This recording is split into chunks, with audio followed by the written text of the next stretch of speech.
got to tell you the story of how I came to this album. This is one when I was again a little kid wandering around in the neighborhood. Um, I would just sort of like wander up and down the back alleys and the streets and whatnot. And then at one point, I was walking down a back alley. I don't even know why I was going there because it was sort of leading to nowhere. It was like the edge of the community. Nothing was happening over there. But I did hear some music, and that's probably what drew me over there.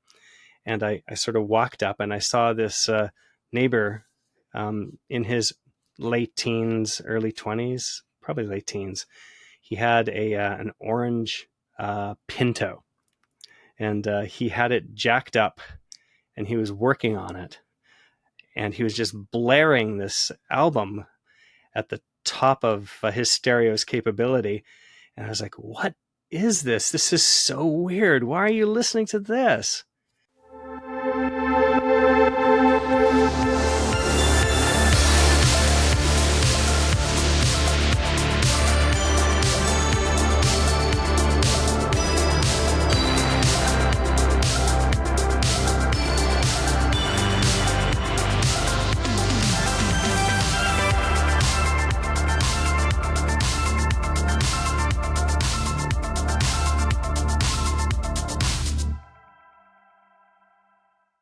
It turned out that was Kraftwerk, the Man Machine, and he was blaring the robots at top volume. And so again, this was on an 8-track back when that was what you had in 1976 Ford Pintos or whatever it was he was working on. And so that's what I had to do. So I had to go get a hold of this because it was, I mean, you've probably heard Kraftwerk by this point. You know how odd it is, even compared to some of the stuff that's out there these days. And, at that point, it blew my mind, and I needed to have it as soon as I possibly could. And so then I went to the Kmart, which is one of the places we got music at that point, and I went to look around their record department. And I went to their 8-track bin thinking, oh, maybe I can get an 8-track of this as well. I didn't even have an 8-track player, so I don't know why I was looking for 8-tracks. But I didn't find it.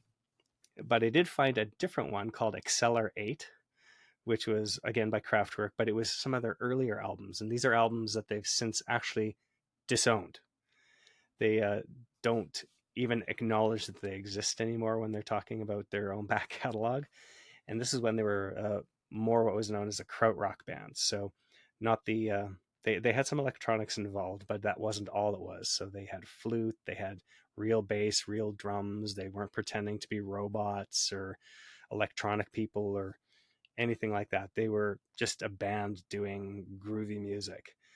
And so I got this album instead and brought it home, and I started listening to it. And this was not the same sort of thing. It was even more experimental.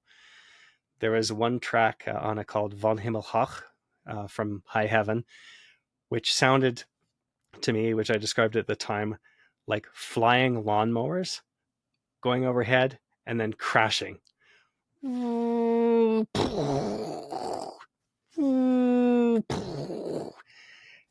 And I thought, this is weird, and I love it.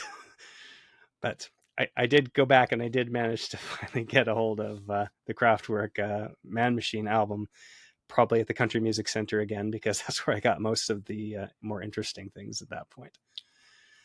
And then that set me on a course of listening to electronic music for the rest of my life as well. It was, again, pretty formative. So from this, I went on and got Computer World, and I went and got their other earlier back catalog stuff, and I got Electric Cafe album when that came out.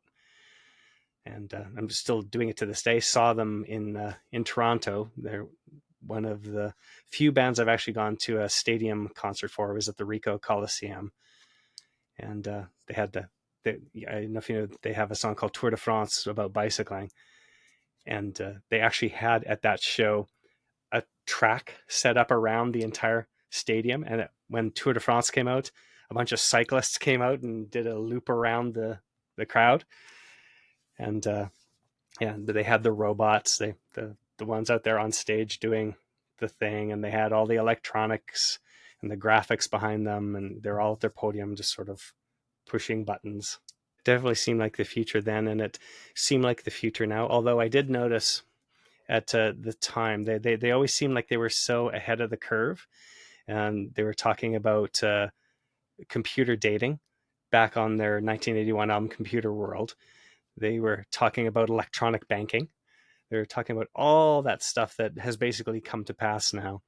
They're talking about robots back in 77 or 78, talking about, you know, space stations and Skylab and things like that. So all of these futuristic things have come to pass. But then when I went to see the show, they were on their computers and the screen behind them was actually glitching out and not working properly. And I think, oh, Kraftwerk are from the future, but they also have tech problems. I felt let down. I felt like they would be onto something 30 years ahead of the time, but no, they were still like having like Windows 98 crash on them.